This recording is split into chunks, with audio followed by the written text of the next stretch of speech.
DJ एके कश्यप बापू धाम मोतिहारी। नवरात्र के आगमन हो गइल बा, जगह जगह पर पंडाल धराइल बा, मैया सबके घर आ गइल बड़ी, कितना नीक लगता रे बाबू। और दुर्गा पूजा समिति के द्वारा आज देवी जागरण के आयोजन रखल गइल बा। तो हम चाहतानी कि जितना लोग देवी जागरण में आइल बा सभे अपन हाथ उठा के एक बार प्यारा सा जयकारा माई दुर्गा के लगा दी। सभे प्रेम से बोली दुर्गा मैया की। मैया आ गइल बड़ी आ तरह तरह से भक्तगण स्वागत में जुट गइल बड़े। यही ना एगो भक्त अपना मेहरारू से कहत रे, का कहत रे कैसे कैसे कि अपना मोहलिया से निकल हरी सबके मम्मी। सूत गइल का मास्टर? अपना मोहलिया से निकल हरी सबके मम्मी। अपना मोहलिया से निकल हरी सबके मम्मी।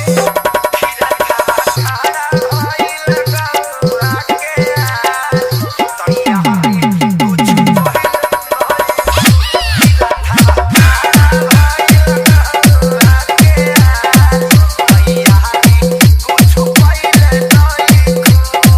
सबके अलग अलग भाव होला।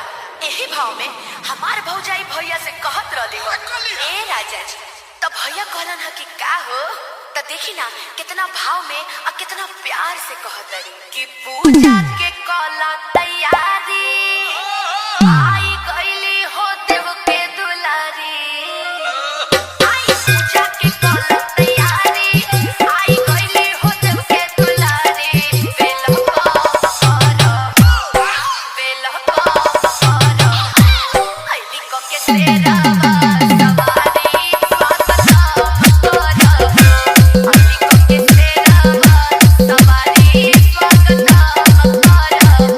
ए मास्टर, हमरा कहे के बा कि जितना लोग अपना सर में गमछा बंधले बा सब लोग एक बार खोल के लहरा दे और तनी बता दे कि मैया रानी कौना चीज पर झूला झूलेली, कौना चीज पर। एक लमर आजा कि झूमेली झूम झूम हरी हरी। डीजे एके कश्यप बापू धाम मोतिहारी। अरे जिया प्यार झूमेली झूम झूम हरी हरी नीली। शाही बया गइली सातो पहिले।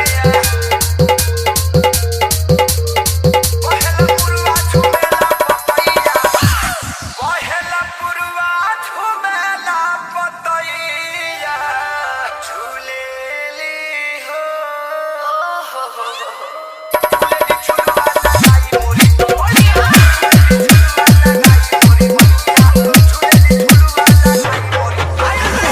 एगो बात बताओ, वो बड़ा से बोलो तारू पूजा पाठ में जान तो बाड़ू जे का का लागेला?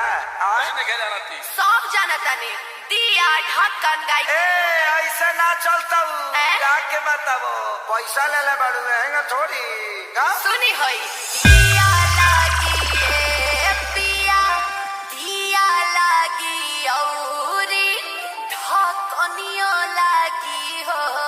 हाय हाय ए पिया काला साग के पनिया पा मैया जी के लौलागी चलनियो लागी हो। ए पिया काला साग के पनिया पा मैया जी के लौलागी चलनियो लागी हो। देखा ज्ञान तो तारा ढेरे कुछ बा, बढ़ले बा। लेकिन पहले के पूजा में आजकल के पूजा में बड़ा अंतर हो गइल बा। हाँ। पहले के लोग पूजा करे मंदिर जाता लो, लेकिन आजकल के लड़की मंदिर के गेट पर सैंडल पहन के कहते सर हेलो दुर्गा माँ। औरी का का? मोबाइल ले तारी सो अब मुंह चोंगा लेखा बना के कहते सो कि मैं हूँ और ये मेरी माँ है और यहाँ पूजा हो रहा है। खैर छोड़ा, हमनी के का लेवे देवे के बा। आवा अरे खा जा प्याज। अखिल सिखे सारी कृपा महतारी अनैले हो रही हाना। जैसे